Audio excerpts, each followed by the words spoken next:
to the new signing stat show. So what I'm going to go through in this one is, I'm just going to go through how the new signings have come on this season, mainly looking at Andrew Robertson, Virgil Van Dijk, Mohamed Salah, Alex Oxlade-Chamberlain and Dominic Solanke as well. So obviously we're going to kick off with Andrew Robertson now.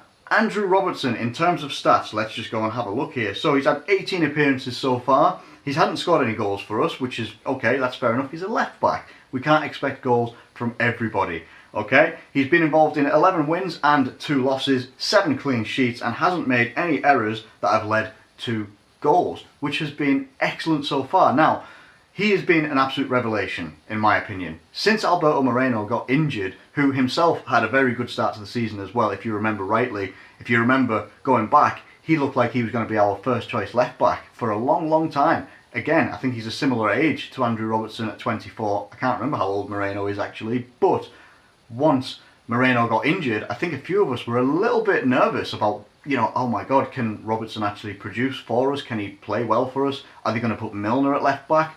No, no, no.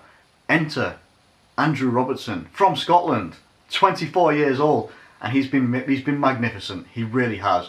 The danger that he creates going forward with his crosses, those mid-level crosses, not the ones that go along the ground, not the ones that are up in the air, and don't get me wrong, he's good at both of those, but those mid-range ones with pace that he gets, whips it in front enough of the goalkeeper where he doesn't know whether to commit or not, and the defence, they're nervous about it. They're nervous about, oh, do we come, do we go, where do we go, do we cover the forward, do we cover the ball? They're not, you know, they don't really know, and you saw that, especially against Watford recently, where he whips that ball in, Mohamed Salah gets on the end of it, and I think you're only going to see more of that coming from Andrew Robertson at left back. I think he's our number one left back right now. Let me know what you think of that one. But I think he's our number one right now. And if I'm going to give him a rating for the season so far, I'm going to give Andrew Robertson a sweet 7 out of 10. Because I think he's performing really well, consistent. He's very good defensively as well, gets involved, he's good at pressing.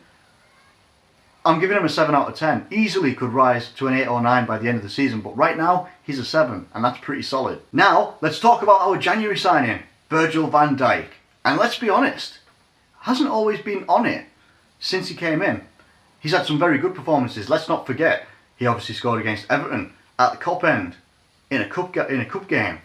Very, very cool. What a way to announce yourself.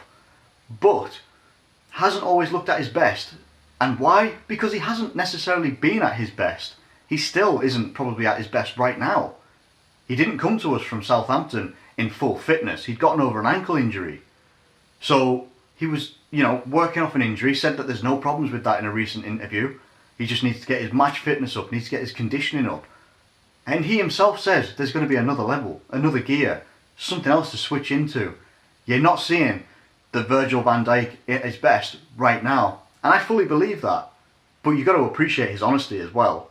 I think what he gives to us in our defence, in terms of the goalkeeper that's behind him as well, in Karius, who, again, another player who's having a really good season right now since January, when he was confirmed as number one.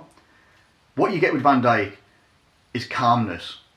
And I've not seen that calmness from anybody in our defence, probably since Carragher, Hoopier, those types of players. Someone who comes in, cool head, calm, collected, wants everybody else to be organised, wants to be the organiser. Doing very well, in my opinion, for someone who's not at optimum fitness right now. His passing ability, his range, his vision, everything like that is brilliant. The way he deals with players, opposition players, fantastic, and will only get better by his own admission. So in my opinion, it might sound like it's a bit of a wrong rating, but for right now, he's going to get a 6 out of 10, because he hasn't been performing at optimum levels all the way through since he's been with us. But I fully believe by the end of this season could easily be between a 7 and a 9 out of 10, because he's been fantastic for us and he's helped settle what has been a very leaky defence over 5 or 6 years. He's helped settle it a little bit. We're getting more clean sheets. You know, we're not giving away as many chances. 6 out of 10 right now, but I fully expect he'll be at least an 8 by the end of the season. Alex Oxlade-Chamberlain. Have to talk about this guy, obviously, because he's a brand new signing. That's what this video is all about. But any of you will know, you go back to my transfer videos from the summer, I was not excited at all about us bringing in Alex Oxlade-Chamberlain. for 40 million. I could not believe what we were buying. I didn't know what we were buying, to be honest.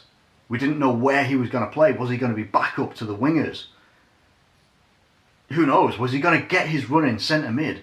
And when he first came in, he was in and out of the side. Sometimes not in it at all. Replacing maybe Sadio Mane on the left wing. Replacing someone else on the like Salah on the right wing if he was ever going to get a rest. You know, that's tended to be what was happening, and he wasn't getting this centre mid position that he thinks that he needs. Comes into the centre midfield though. Alright, he's not been on it all the way through this season, but my God, when he plays in centre mid and he gets the run of the green, he gets to be able to put himself about on that pitch. You saw what he can offer us. Man City, when he scores the opening goal within 9 minutes, and he just drives forward and he just fires one off, and it went in 1-0. Now I'm starting to see, from that point on, and I know he hasn't kicked on since that point. He'll have some solid performances, but he's still got to get used to the Liverpool way, the way that we play, and being in that midfield. He for me, he's the person that's going to take Wijnaldum out of this team permanently. That was unbelievable. The way he can drive through the midfield with his pace, and he's got power, and again, someone else who's only 23, 24, young guy, someone who can develop, someone who can be like a sponge and get into this team with a full pre-season next year, the rest of this season to go, can only blend in. You've got someone like Naby Keita coming over as well into that midfield, could only free up some more space in that midfield for someone like Ox to get a bit more forward. Right now, I'm going to give the lad a 6 out of 10. I think he's performed well. He's given us some memorable moments, which you don't always get from some players. But that Man City goal, I'm never going to forget that one. The low drive from the right-hand side of the box, across the floor, right to the left-hand side, under Ederson, who is a goalkeeper who's got 14 clean sheets in the Premier League right now and is just behind David De Gea by 1. Yeah, I'm going to remember that. He gets a 6 out of 10 right now because some of his performances have been a little bit inconsistent. But he's already scored more goals than he has at Arsenal in one season, and he's got more assists as well. I can't say fairer than that. 3 goals, 5 assists, Alex Oxlade-Chamberlain. You're getting a 6. I expect you to get an 8 by the end of the season. I'm briefly going to talk about Dominic Solanke because he hasn't had much of an impact on the team, and I think that's mainly due down to the fact that you've got players that are in a hell of form. You know, when you've got like Roberto Firmino, you've obviously got Danny Ings coming back from injury now, and obviously that's only been recent. Dominic Solanke did get some chances, but I don't think he's really been able to blend in with the style of play that we do play. When we've got someone like Firmino, I think he's much more of like, he wants to hold that ball up. Bit of like a much younger Harry Kane. I'm certainly not comparing him in terms of goal scoring prowess because Harry Kane's an absolute machine right now. But Solanke, I think, plays in a similar sort of way where he wants to drop in a little bit deeper into that midfield, not necessarily stay up front just on his own. I think we've kind of been playing him as a bit of a target man instead of like actually playing the ball to feet and letting him use his feet. There's been chances here and there where, you know, I think he did score a goal and it was a disallowed goal and that was gutting. I can't remember who it was against either. But yeah, I think it's just one of those things. I think he could, you know, if he stays with us, and I hope he does stay with us because I think he's still only 19 or 20. I think if he stays with us, he'll only develop further next year. And he'll get into the team a lot more. I think he'll get some more opportunities in cup games, like friendlies and such like that as well in pre-season. I think he's got the opportunity to do well. I think right now giving him a grading probably isn't fair, so I'm not going to give him a grading because I don't think he's going to play much for the rest of the season. But I do expect that Dominic Solanke will have much more of an impact next year. And finally, we move on to the man. I don't think I even need my iPad for this one. We're going to put that one over there. We move on to the man, Mohamed Salah.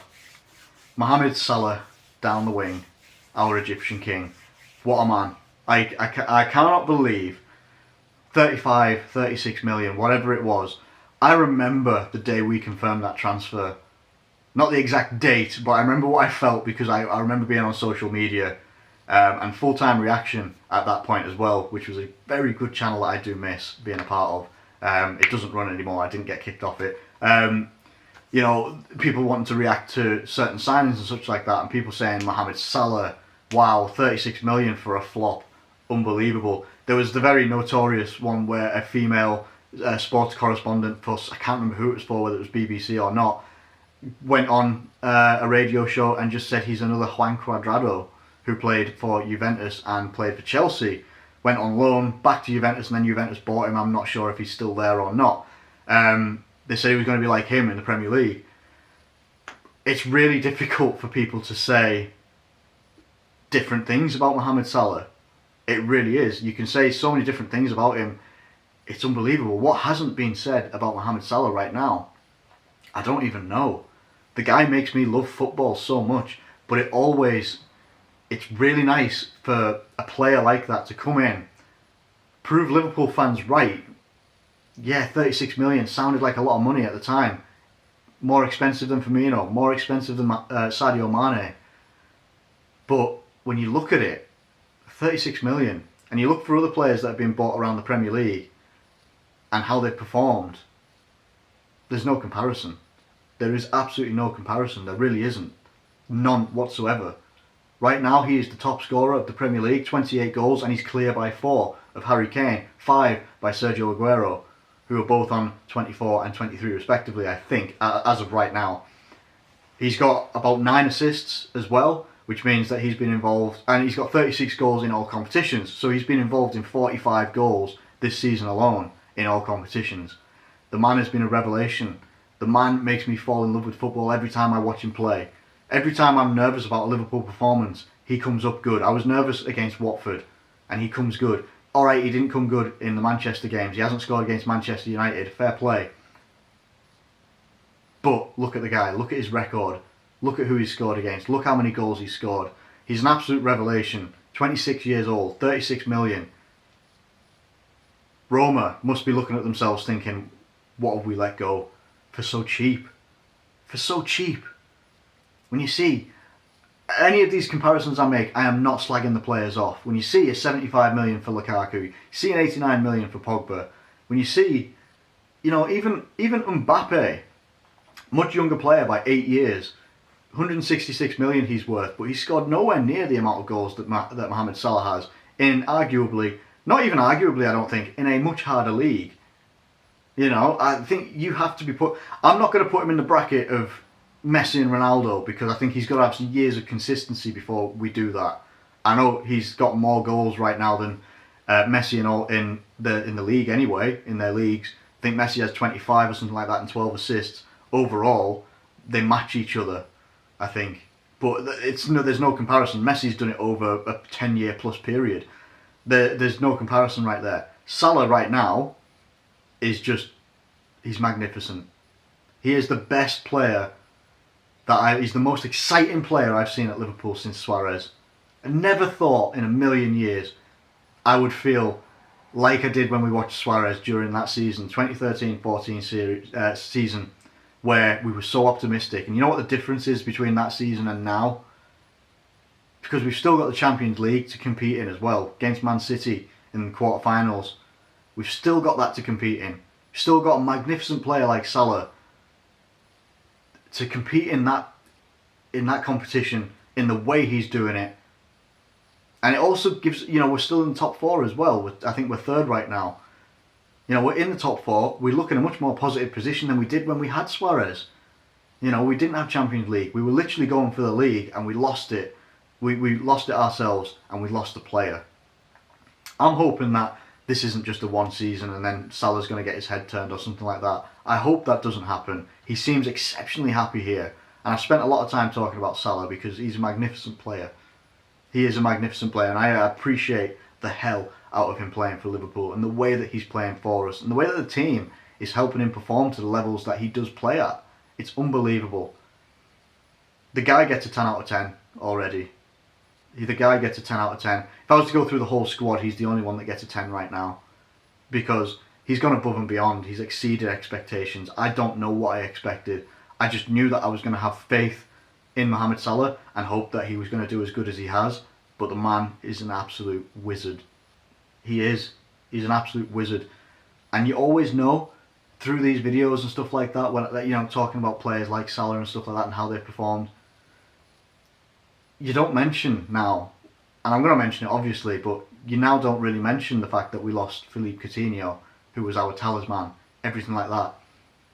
No one's really mentioning Coutinho anymore, and I'm not slagging the player off, but when you've got someone that stood up stepped up, and players that have stood up and stepped up, like Firmino, like Mane, like Salah, in the way that they've done it,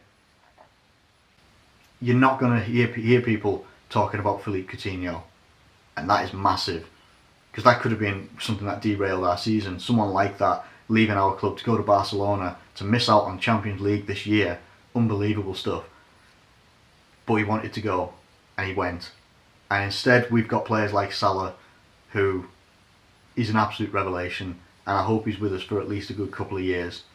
That man gets a 10 out of 10. I've spoken for long enough, and I hope I've managed to keep your attention in some way or another. If you've enjoyed this video, please do let me know it, and let me know if there's any other videos you'd like to see around this sort of style. Do you want me to review the whole squad so far? Let me know it in the comments below. Like this video, get any suggestions for any other kind of videos you want during the international break. I'll probably cover England a little bit, but hopefully not too much, because I'd like to stay happy. Anyway, thanks ever so much for watching. As always, please do subscribe if you're new around here, and I will catch you later.